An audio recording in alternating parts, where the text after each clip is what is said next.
40% of our kids to be able to read at grade level by the time they get to third grade. And we're only at 37 now. That's our goal. It's real accountability. We have to go up 4 to 5% every year. And if we do that, we'll be on target. And if not, then I'll come back here next year and the year after and say, we didn't make our goal, and here's why and what we can do differently. So in closing, let me just say to everybody out there, thank you. You're what makes our jobs worthwhile as mayors. It's thankless most of the time. Ralph gives us extra work to do, which is okay. But at the end of the day, it's about our children, which is our most valuable resource that we have. And there's no greater honor that we have than to be able to be advocates for the children, especially you call children that are powerless who need powerful friends. We need to make sure that we are the powerful friends for the powerless children. And for me, it's very personal because I was one of those powerless kids. I was one of those kids. Grew up in a poor neighborhood, the same story that you all know, but I had powerful friends who helped me, and now we all have an obligation to give back in a different way. So I want to just say thank you very much for your time, and thank each and every one of you for your commitment.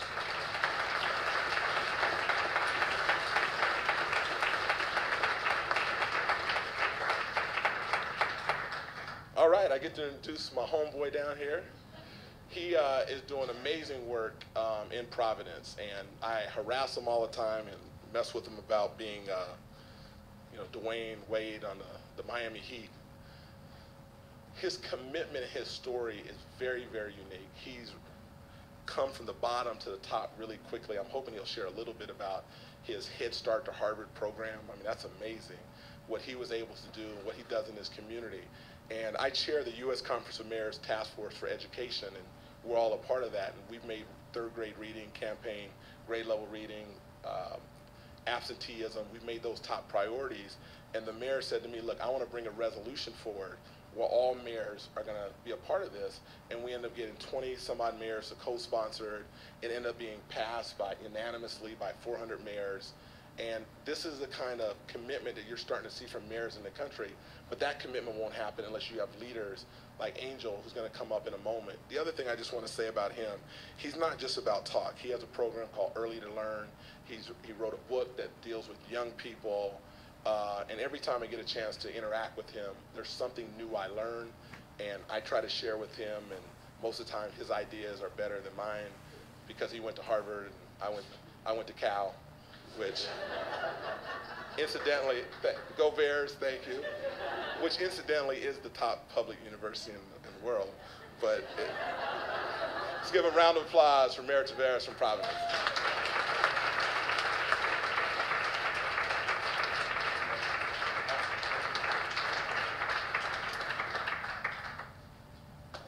Wow, I don't know how to follow that. I think I'm gonna just sit down now. Let me just say it really is an honor to be here, and I want to thank Mary for her great work, Ralph for his support and for inviting us to be here, and both Mayor Hancock and Mayor Johnson, who are fantastic and I've had a chance to meet. I do want to say one thing, if I could, given that Mayor Johnson talked about the NBA, and I know he played a little ball, so I haven't, so that's we're not going to settle this on the court. I'll make sure of that. But if you all recall, and I saw a lot of hands shoot up about being basketball fans, Dwayne Wade has 2 rings. And if you recall, Chris Bosh and LeBron James came down to Miami to be with Dwayne Wade.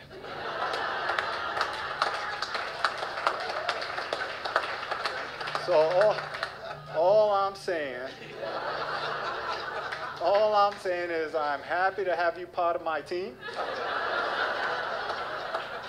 Denver is a wonderful city, and I'm sure Sacramento, I haven't been to Sacramento, but that's going to change at some point. But I think you all should come to Providence next year, okay? Let me just say, in all seriousness, I am honored to be here, and I feel that I'm really here because of a lot of the people in Providence. I know Elizabeth Bryan is here from Kids Count, and I want to recognize the tremendous work that she's done.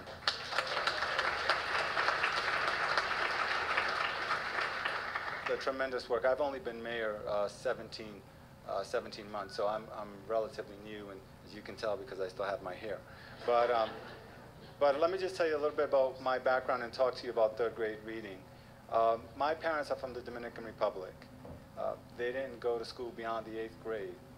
They came to this country like millions of immigrants before, looking for a better life for their kids. I was born in New York City and raised in Providence. And I was very, very fortunate to have a mother who worked very hard to raise me. I'm a Head Start baby and a Head Start graduate. Thank you. And I went through the Providence Public Schools, and I got my degree from Harvard. It's not as good as Cal, but it's up there. And when I was at Harvard, my roommate from Poughkeepsie was also a Head Start baby. And we talked about this, and we said, you know, wow, there must be something about that program. We didn't know what was going on, but he was Head Start, I was Head Start. And that was something that we found out a lot of our friends were Head Start. And I was very fortunate. My third grade teacher, may she rest in peace, and Mrs. Donaldson was really a person who changed my life.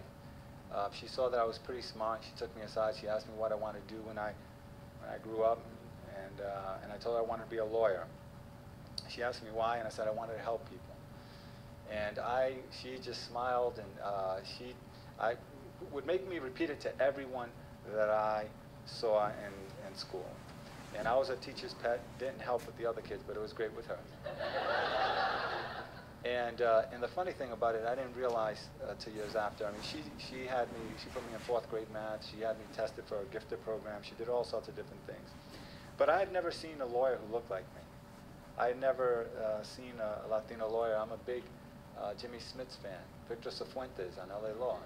That was the first time I saw a lawyer who looked like me.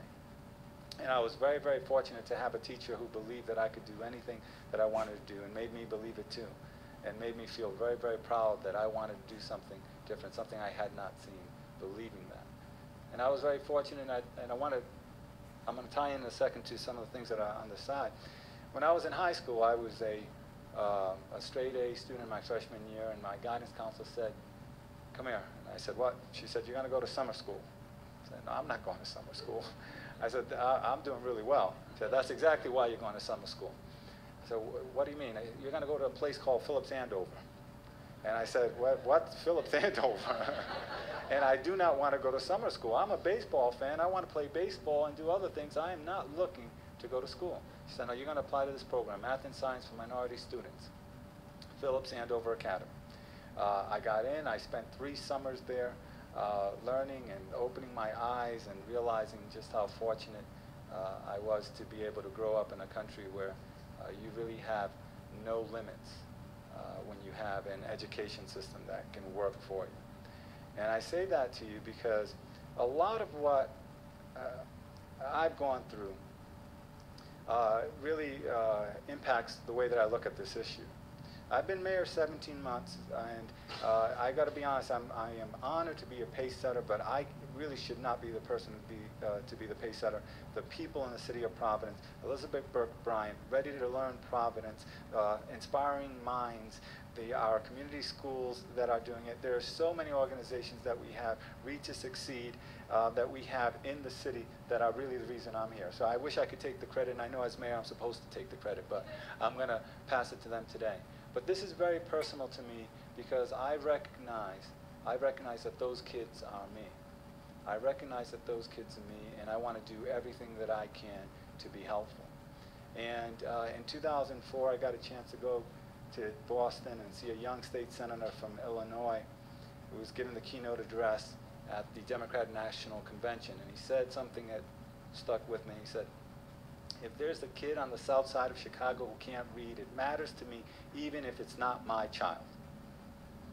That is the mentality that we have to have in every single city across this country.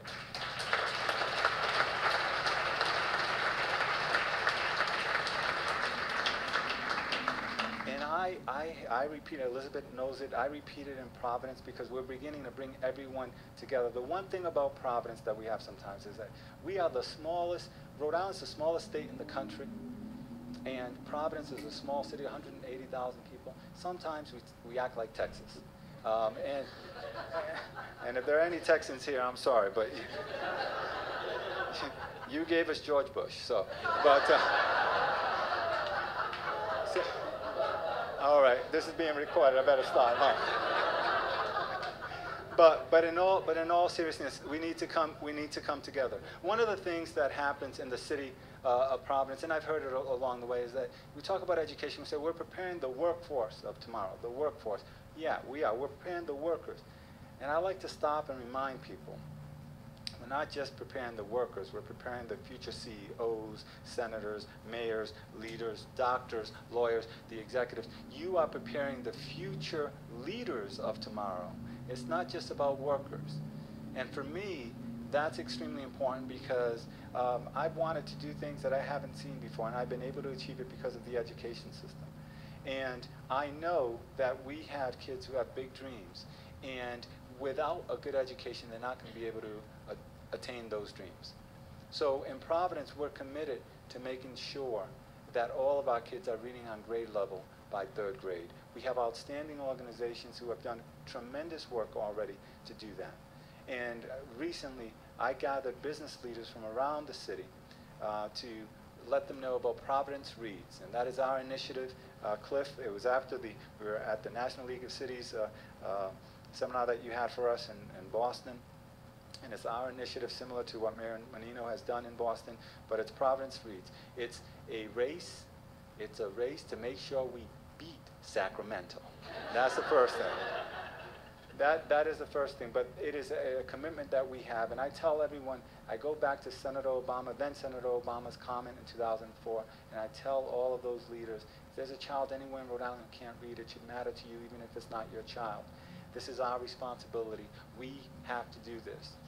And I take it very personally, and I know that we need to get our kids prepared to go to school. And that's something that we're working on in Providence, making sure that we work with them from the time before they're born to the time that they're ready to go to school.